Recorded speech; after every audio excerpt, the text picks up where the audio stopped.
Hello friends, welcome to Creative Medicine. In this lecture, we will learn about. Hello friends, let us now learn some important points about oogenesis. If you see in the oogenesis, we have oogonia. These oogonia are 46XX. Okay, these oogonia undergoes mitosis to form primary oocyte. This primary oocyte, once the primary oocyte is produced, there is a factor called as meiosis inhibitory factor. This meiosis inhibitory factor is produced from granulocyte cells. This granulocyte cells will produce this meiosis inhibitory factor. This meiosis inhibitory factor will inhibit the progression of meiosis from in primary oocyte. Progression of meiosis and conversion of primary oocyte to secondary oocyte is inhibited by this meiosis inhibitory factor.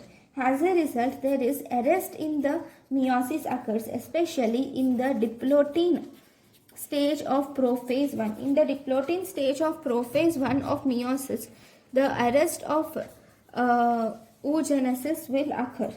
And this stage is also called as dictyate stage.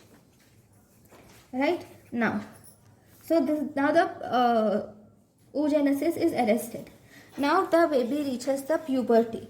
Now, at puberty, what happens is hypothalamus will start activated, and this hypothalamus will produce GnRH in a pulsatile manner. This pulsatile secretion of GnRH causes release of LH hormone. Okay, because of this GnRH will activate pituitary, anterior pituitary, and as a result LH is released from the anterior pituitary. Okay, now this release of LH causes something called as LH surge, and this LH surge will cause meiosis 1 to resume. Okay, this meiosis 1 resumes and meiosis 1 gets completed, and thus it forms secondary oocyte will be formed and first polar body will be formed. First polar body. Okay, this first polar body releases almost 10 to 12 hours before ovulation. It releases 10 to 12 hours before ovulation, the first polar body.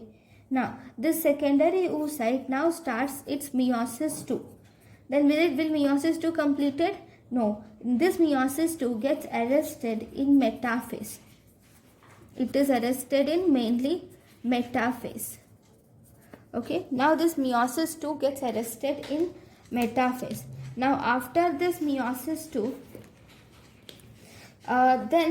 after fertilization, after the sperm and egg meet each other, oogonia will meet ova will meet each other, and after fertilization, then the meiosis will complete. Meiosis 2 will complete, and it results in female pronucleus. It results in formation of female pronucleus, and also it results in second polar body. Okay, so this is about the complete oogenesis. First there is oogonia, but it is arrested in diplotin. Oogonia converted into primary oocyte, but this is arrested in diplotin stage of prophase 1 in dictyate stage.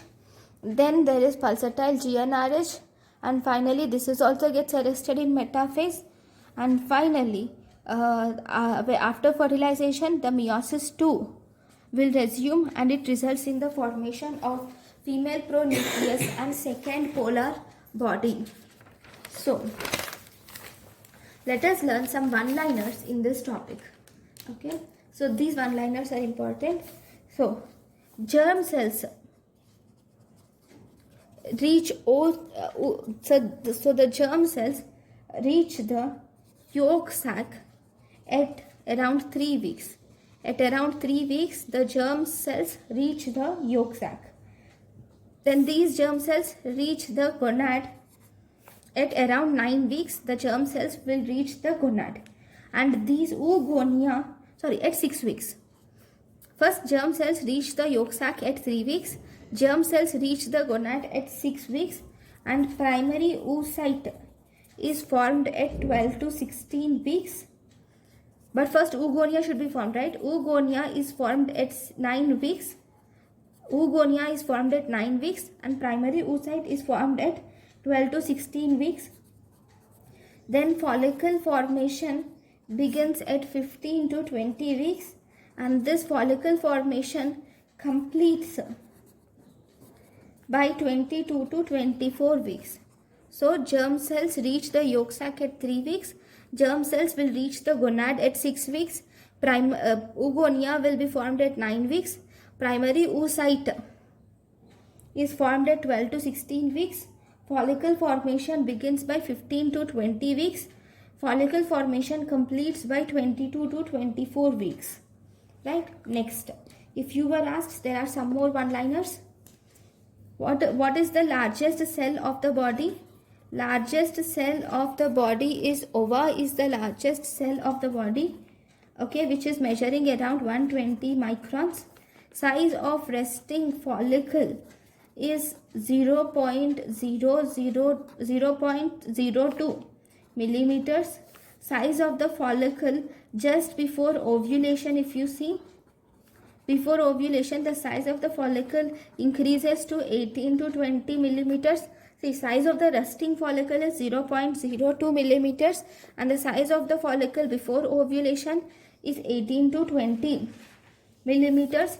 And if you see, the fertilizable span of ovum is around 12 to 24 hours is the fertilizable span of ovum, which is 12 to 24 hours is the fertilizable span of ovum.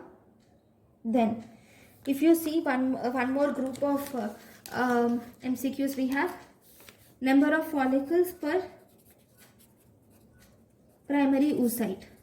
So if you see, at 20 weeks of intrauterine, so at 20 weeks of intrauterine life, there are 6 to 7 million follicles, and at birth these follicles reduce to, by birth these follicles reduce to 2 million, and by the baby reaches puberty these follicles will further reduce to 4 to 5 lakhs. And if you see, the whole lifetime of a female, only 500 follicles will mature. And if you see, each month, per month, almost 1000 follicles will undergo atresia per month occurs in a female. Okay, so these are the important points about the follicles. So thank you guys for watching my lecture. Thank you. Thank you, and thank you for watching.